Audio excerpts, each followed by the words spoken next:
Let's talk about Group A in depth. Let's talk about Group A in depth. I have like this team news page here. Let's talk about Netherlands. So Netherlands, FIFA ranking number 8. World Cup achievements, runner-ups in 1974, 1978, and 2010. No other side without World Cup glory to their name has lost that many. So they're like the Bills. They're like the Buffalo Bills of the World Cup. You don't want to be known as the Buffalo Bills of the World Cup. That sucks. But it's not just in the finals where the Netherlands have come up short. Quite often, they do not even reach the tournament at all. In fact, the Netherlands have only competed in 10 out of 21 World Cups that have ever been played. Okay, so here's the Netherlands squad, right? This is the Netherlands squad right here in total caps. When I was reading their entire defense right there, dude, it seemed like every single player on their defense could legitimately start. For me, it's really hard to say Netherlands is just not going to win the whole group easily. Like easily. There would need to be a crazy situation where Netherlands does not win the group. Also, you're telling me this guy's not going through?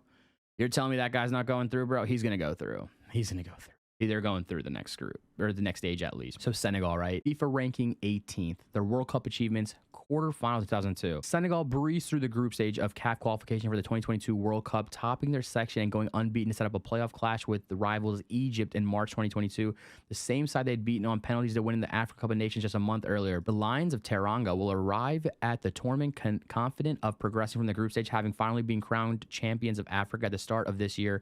And once onto the knockouts, no country would relish facing them. Wait, really? Sadio Mane won't play against the Netherlands? Damn, that's a big blow for them. Yeah, let's look at their lineup. Their last lineup that they had here. Diatta, Mane, Sarr, Drissagana, Mendy, Koulibaly. Okay, so they do start Mane, Diatta up top. I like the Senegal team. I think I like the Senegal team, especially a team that was able to beat Egypt in the AFCON and then beat Egypt again in World Cup qualifiers. I don't know why. I rate something like that. You got to have big balls to do that twice, right? To beat a team twice like that. I don't know how it is in football for sure, but like in American sports, beating any team like that twice in a row is not easy, no matter who it is. So the host nation, Qatar. Host nation, Qatar ranked 50th? Wow, that's actually not that bad. Qatar are the beneficiaries of an automatic qualification for the 2022 World Cup thanks to their role as host. Cynics may suggest winning the right the stage of the tournament was the only way the country could have reached the finals, given they have never previously played at one.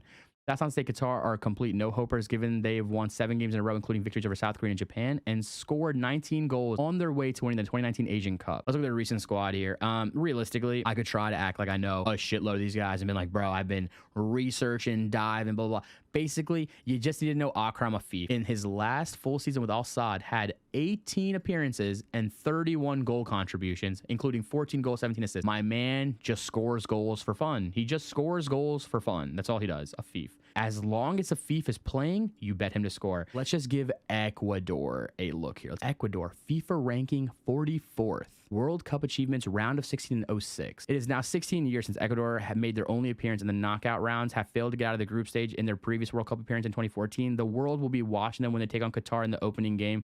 Let me see if I know any of these people off the top of my head. If I can name any of these players on Ecuador off the top of my head here. They still have Valencia, by the way. Is this the Valencia? Like the Valencia? Oh my God, he doesn't get old. Dude is 33, still killing it. Enter Valencia. Okay, let's look at their run here to qualify for the World Cup, which was right here. Immediately, the first thing that I see for Ecuador is they are draw merchants. They are draw merchants. This just tells me, do not get super excited to bet Ecuador to win. Do not get super excited to fade Ecuador. You look at Ecuador and you already assume that, hey, it could go 1-1. It could go 1-1 or 0-0. There's a lot of 1-1s and 0s in their history here. So that's a team we got to, I think, be careful about. Whether it comes to betting on goals, betting against goals, betting for anything. 1-1, 0-0, kind of a likely result here for Ecuador. Can't say know much about the squad, but one thing we do know about the squad is they're pretty fucking good, right? They're a pretty solid team.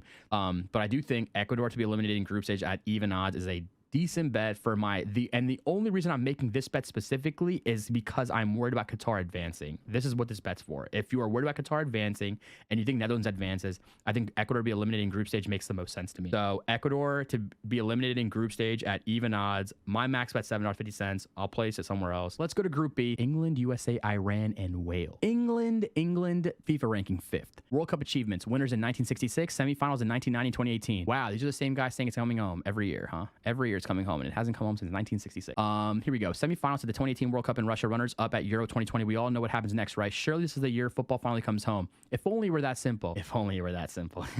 If only it was that simple. England have taken huge strides at major tournaments under Gareth Southgate. Their semifinal appearance in Russia was their first since 1990 and their second since 1966. Their subsequent run to the final of the European Championship was unprecedented. Let's look at their squad. Let's look at the squad. Okay. For midfield, I think their midfield is very good. England. I think England's midfield is very fair. Very, very, very good. Declan Rice, Saka, Bellingham, Grealish, Mason Mount, Madison, Henderson, Foden, Gallagher, and Phillip. I don't think there's a single situation that I'd be more surprised about than England not advancing. Only Netherlands not advancing would be more crazy than England not advancing. They're scary. As much shit as I talked about Harry Kane and their team in general, they're scary. They're going to go through. I don't see how England drop enough matches to not go through. It'd be the biggest shock, I think, of the tournament. Oh, the US of A. FIFA ranking 16. This has got to be the biggest joke, too. I don't know how they're the 16th ranked team in the world, but shit, they gave it to us. Fuck it. I'll take it, but I truly believe we're somewhere around the 25th to 30th mark. But our notable World Cup achievements, there's a lot here. Semifinals in 1930, quarterfinals in 2002, round of 16 in 1934, 1994, 2010, 2014. The USA entered the World Cup qualification as a second top-ranked CONCACAF side and edged into the final guaranteed World Cup spot, finishing behind Canada and Mexico. That could be considered relatively underwhelming, with Canada and Costa Rica both beating the States during qualification in the calendar year, but making the final 32 makes amends for missing out on the 2018 World Cup entirely. Dortmund youngster Gio Reyna and Juventus midfielder Wes McKennie are the true,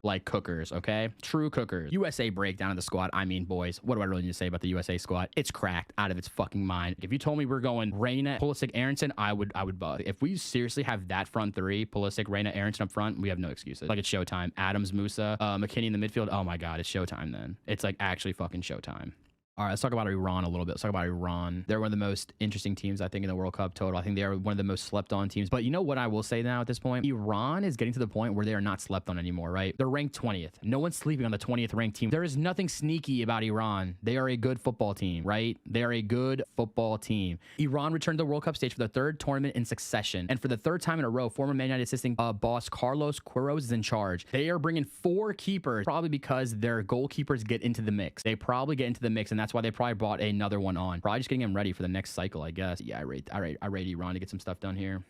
Let's go ahead and give a check to Wales here, the Welsh lad. This group is crazy tight. USA 16, Wales is 19, Iran's 20. That's a tough group, is it not? So Wales, ranked 19th by FIFA. Their only World Cup achievement is the quarterfinals in 1958. Wales secured their first World Cup in 64 years after beating Ukraine in a playoff knockout thanks to an own goal diverted from a Gareth Bale free kick, having finished second in their qualifying group behind Belgium. All right, the squad, the Welsh squad here. Pretty good backline here and definitely familiar with each other, right? You got a lot of caps here. And then obviously their strikers are very scary. Kiefer Moore, Daniel James, Gareth Bale. That's terrifying. I don't want to, no matter what you say about Wales and their quality and their talent, whatever, Kiefer Moore, Daniel James, and Gareth Bale could put 2 past you no matter what. So yeah, Wales, I think solid squad here. Solid squad. I'm not overlooking them at all whatsoever. I'm going to take Iran to advance from Group B, right? I'm going to take Iran to advance from Group B here. I think that's my one play looking at it. I think they were so close last World Cup. I will take Iran to advance from Group B just based off the previews we read. I'm going to take Iran to advance from Group B.